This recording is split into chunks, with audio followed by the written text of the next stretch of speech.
Mohamed Salah Ghali became Mo Salah, the Egyptian king. It has been a transformation unlike any we've seen recently in world soccer, perhaps unlike any we've seen in world sport.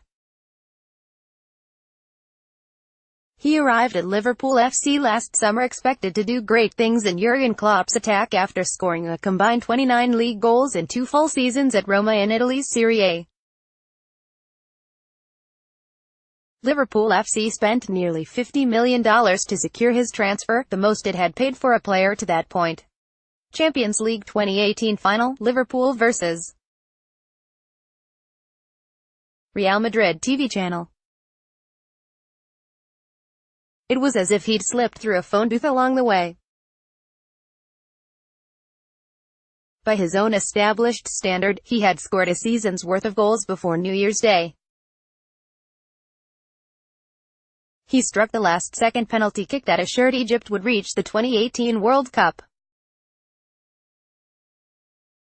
He scored 11 goals in leading Liverpool to a record total of 46 in UEFA Champions League competition and to a May 26 meeting with Real Madrid in the Reds' first final since 2007. Salah became a genuine contender for the Ballon d'Or. If he were to have a successful World Cup, I think that would translate a lot. That will mean a lot, analyst Alexi Lalas, who will be part of the Fox Sports studio team for the Champions League final, told Sporting News.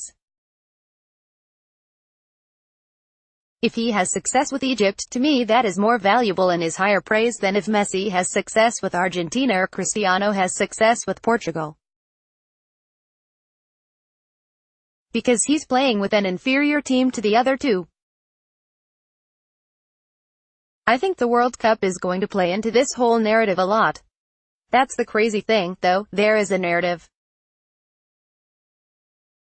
There is a scenario in which a player who 12 months ago was considered to be worth less than 20% of what Paris Saint-Germain paid for Neymar is presented with the trophy for World Player of the Year, an award no one other than Cristiano Ronaldo or Lionel Messi has won since 2007, that only once in that period had anyone other than those two finish as runner-up.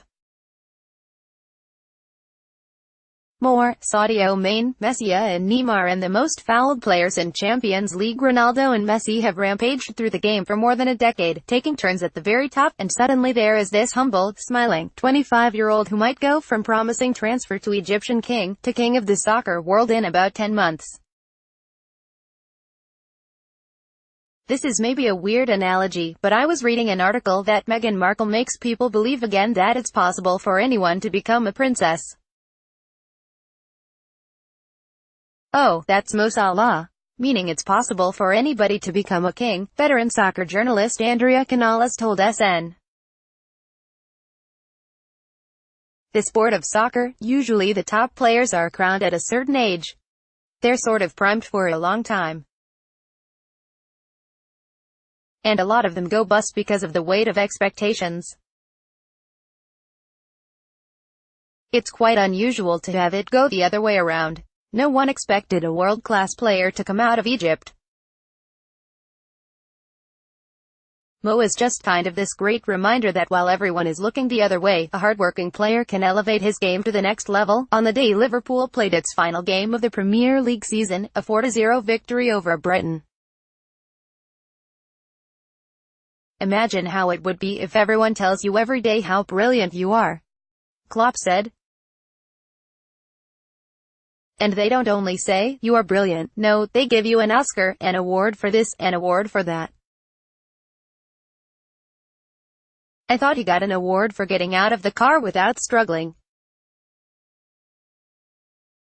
It's really difficult to stay focused. More, Liverpool star Firmino reveling in best year, alongside Ronaldo. This is what happens when you score 44 goals in 51 appearances across all competitions. But how does one score 44 goals in 51 appearances? He's got an appetite for the game. He loves being around it. He wants to learn, analyst Stuart Holden, who will call the Liverpool-Real Madrid game for Fox, told SN. He's got speed. He's got good feet. I think where he has thrived this season is he looks to have a calmness and composure in front of goal. When those chances are falling to him, he has a way of executing flawlessly this season. This has been an essential part of Salah's rise. He does not squander chances. When an opportunity develops for him, either because of his own ingenuity or the work of a teammate or two, he almost invariably puts the ball in the back of the goal. When he got behind the defense 5 minutes in and accepted a beautiful pass from midfielder Jordan Henderson in a late April visit to Stoke, Salah's chip over goalkeeper Jack Butland seemed so certain to connect. The production team for NBC Sports Network rang up a goal on the scoreline, even though Salah missed. Being a left-footed player, being diminutive in terms of stature, the inevitable comparison with Messi is going to happen, Lala said. I think there are a lot of similarities in the way they play. What's impressed me the most is the way both of them ride off tackles, and not only do they ride off of them, they almost use tackles from defenders as an added power source to catapult them forward into the next move. It's using the physicality that in one sense you might not be able to compete with and turning it around into a source you can harness that makes you that much better. It goes back to their sense of balance, their ability to transfer weight and their low center of gravity, and to the fact they are left-footed. It changes the geometry of a traditional type of player. They are different, however, in this fundamental way. Messi constantly is producing impossible moments, whereas Salah's specialty is destroying the notion of, why didn't he do this instead? Whatever this is, whatever seems obvious in retrospect, that's what Salah does.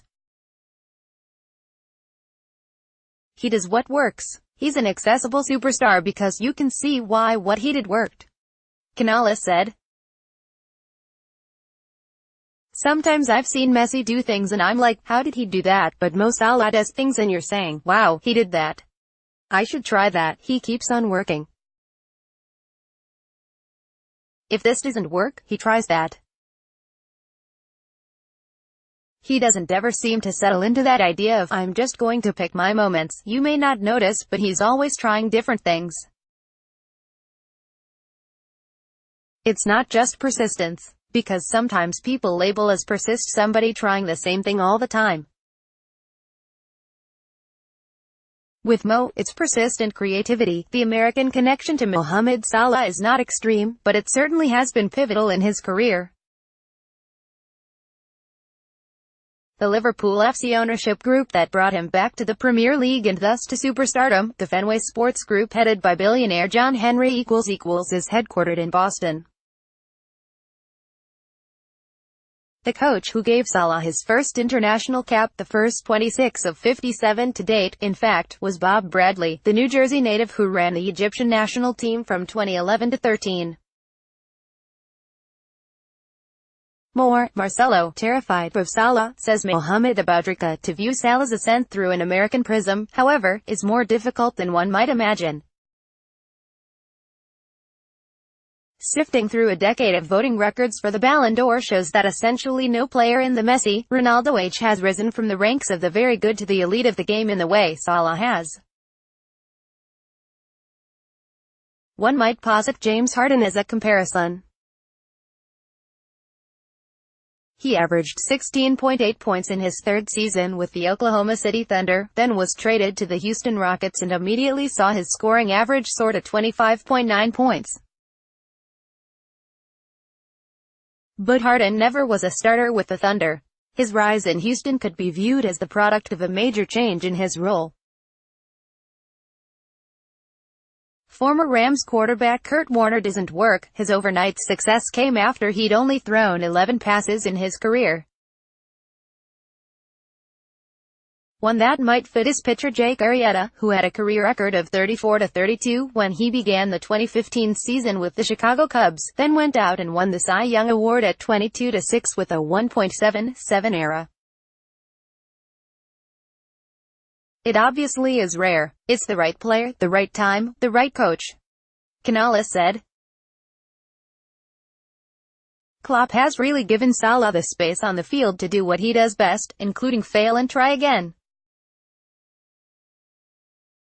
And he will get better as he learns something. That's part of what's made him such a great inspiration. People see him as accessible, not otherworldly, not with the great pedigree that Neymar has coming from a country with such a tradition of the game. More, Giggs backs Bale. He has fit perfectly into Klopp's 4-3-3 system, and teamed perfectly with centre-forward Roberto Firmino and left-winger Sadio Mane. They formed the highest-scoring trio in a single Champions League season ever. They have been so overwhelming Liverpool was able to survive the departure of creative midfielder Philippe Coutinho, who scored 12 goals through 20 games but forced a mid-year transfer to FC Barcelona, and still defeat Porto, Manchester City and Roma by a combined margin of 17-7 to reach the final in Kiev. Your environment is everything, and a Jurgen Klopp-type approach to playing, and I guess it's supporting cast, the way they play is so perfect for him in terms of the run and gun and fast transition countering of team. Lala said. It's just devastating. All those things added up to make this perfect, insulated cocoon they feed off and keeps them really warm. They enjoy going out there and playing this way. Salah's Liverpool season still has one more game to run, the biggest game of all, and Egypt will open in the biggest event of all June 15 at Central Stadium in Yekaterinburg in a World Cup group game against Uruguay. I think there had been sort of an acceptance that there were very few surprises anymore at the highest levels of European soccer. Grant Wall of Fox Sports and Sports Illustrated told SN. In terms of the clubs that win domestic league titles, we kind of know who those teams are going to be. We kind of have an idea of who are going to be the teams that win Champions League or reach the final. I don't think anyone would have predicted Liverpool would reach the Champions League final before the knockout rounds started. And I don't think anyone would have predicted Salah would be one of the top 3 players in the world, and be doing it for such an extended period of time that it's not just about form, or who's hot. They've really hit on something under Klopp where that front 3, it's amazing how well they work together. It's about chemistry more than raw individual talent. It's really refreshing, what they've been able to do. We get so into individuals in how we look at sports, but I think this is a departure. Even though Salah is the star, he needed the other guys around him to help him get to this level.